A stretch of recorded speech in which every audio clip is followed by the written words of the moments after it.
நோக்கி திருச்சி நாடாளுமன்ற தொகுதியிலே தலைமையகமாக திகழும் திருச்சிக்கு அளித்துள்ள முக்கிய வாக்குறுதிகள். திருச்சி, புதுக்கோட்டை 2 இடங்களிலும் நாடாளுமன்ற உறுப்பினர் அலுவலகம் திறக்கப்படும்.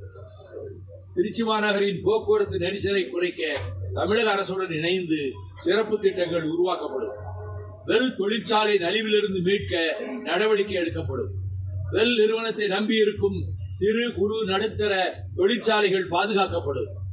OFT துப்பாக்கி தொழிற்சாலை, கனரக உலோக ஊடுருவி தொழிற்சாலை சீரமைக்க நடவடிக்கை எடுக்கப்படும். திருவரங்கத்தில் இந்திய அறிவியல் கல்வி மற்றும் ஆராய்ச்சி நிறுவனம் அமைக்க முயற்சி மேற்கொள்ளப்படும். இந்தியா கூட்டணி வெற்றி பெற்று ஆட்சி அமைந்தால் காங்கிரஸ் முன்னணி தலைவர் மாண்புமிகு ராகுல் காந்தி பிரதமர் ஆவார் என்று முதலமைச்சர் மாண்புமிகு தளபதி MK ஸ்டாலின் கூறியதை அப்படியே நானும் மறுமலர்ச்சி திராவிட முன்னேற்ற கழகமும் வழிமொழிகிறோம்.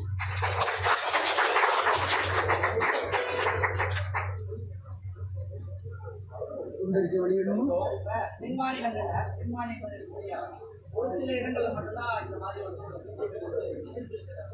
நாடு முழுவதும் அவங்க தான் ஈடுபடுறாங்க.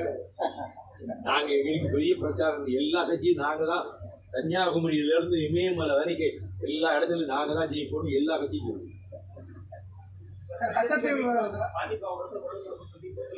ஆமா.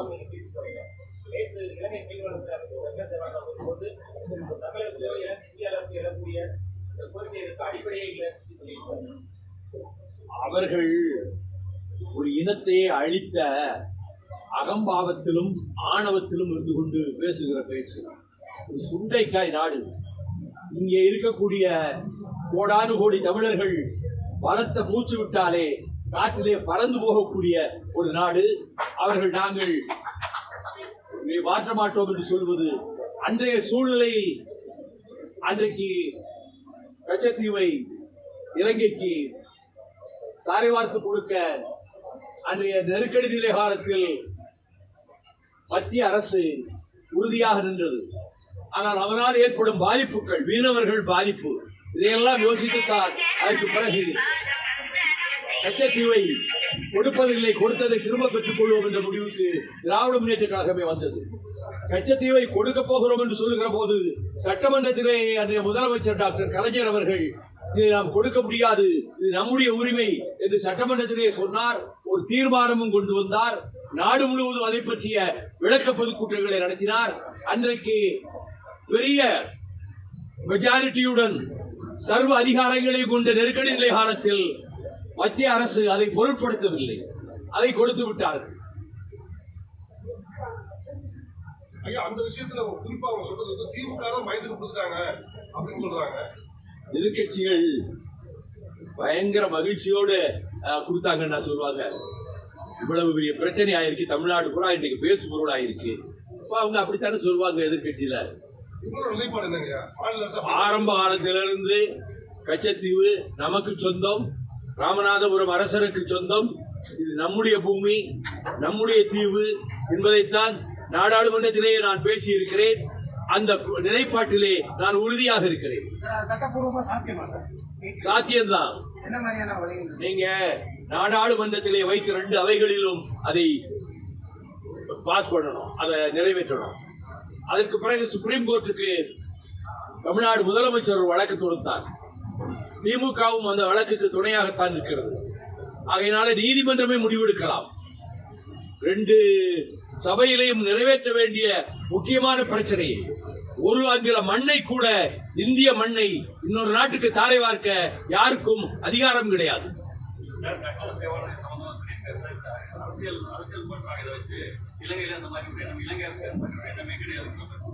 ஒரு நல்ல ஆள் பேரையிலையும் சொல்லியிருக்கீங்க, டக்ளஸ் தேவானந்தா, தமிழ் இனத்தின் முதல் எதிரி இலங்கையில.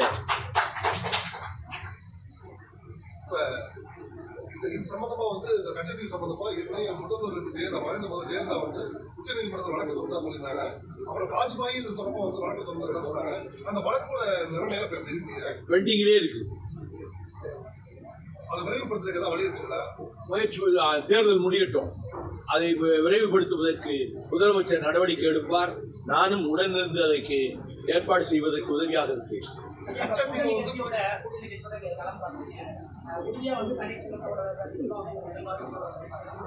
ஆலோசனை தான் எங்க கட்சியினுடைய நிலைப்பாடு, நம்ம கட்சியினுடைய நிலைப்பாடு காரணம், நீங்க இன்னொரு சின்னத்துல போய் நின்னா இந்த கட்சியில இருந்து ராஜினாமா பண்ணிட்டு அதுல போய் மெம்பரா சேர்ந்து அந்த மெம்பருங்க நிரூபிச்சு அப்படிதான் நிற்க முடியும். இதெல்லாம் பலருக்கு தெரியாது. ஆகையினாலே மறுமலர்ச்சி திராவிட முன்னேற்ற கழகத்தினுடைய தனித்தன்மையை பாதுகாத்துக் கொள்கிற விதத்தில் தான் நம்முடைய மாண்புமிகு முதலமைச்சர் அவர்களிடமும் தெரிவித்துவிட்டு நாங்கள் தீப்பெட்டி சின்னத்துக்கு முன்பாக நாங்கள் தனி சின்னத்தை தேர்ந்தெடுப்போம் என்று சொன்னோம். மீண்டும் பம்பரம் சின்னம் பெறுவதற்கு நான் கடுமையான முயற்சிகள் மேற்கொண்டு உச்சநீதிமன்றத்திலே வழக்கு தொடுத்து அங்கே நாங்கள் அவர்கள் செய்த தேர்தல் கமிஷன் இதிலே தவறு செய்தது ஒரு முறை கணக்கு போடும்போது 5.99% நாங்கள் வாங்கியிருந்தோம். அதை 5% என்று அவர்கள் திருத்திக் கொண்டார்கள். 5.5க்கு மேலே இருந்தாலே பிராக்ஷன் வந்து 6ல தான் போகணும். இந்த தவறை எலெக்ஷன் கமிஷன் தான் செஞ்சது. அதனாலதான் நாங்கள் இழக்க வேண்டி வந்தது. ஆக எங்களுடைய கட்சியினுடைய தனித்தன்மையை பாதுகாத்துக் கொள்ள வேண்டுமெனில் நாங்கள் ஒரு பொது சின்னத்தை தான் நாங்கள் தேர்ந்தெடுக்க வேண்டும் என்கின்ற நிர்பந்தத்தில் தான் நாங்கள் இந்த முடிவுக்கு வந்திருக்கிறோம். ஐயா ஒரு நிமிஷம் ஐயா, இந்த சேலம் எத்தனை சாலைக்கு வந்து நீங்க வந்து எதிர்ப்போம் சொல்லியிருக்கோம். நீங்க படிங்க, கையில எடுத்து பாருங்க. வணக்கம். இந்த தேர்தலில் உங்களுடைய உதவியெல்லாம் வேணும். செய்திகளை உண்மைத்தன்மையுடன் உடனுக்குடன் தெரிந்து கொள்ள தி கிரேட் இந்தியா நியூஸ் சேனலுக்கு சப்ஸ்கிரைப் செய்து எங்களுடன் இணைந்திருங்கள் எப்போதும்.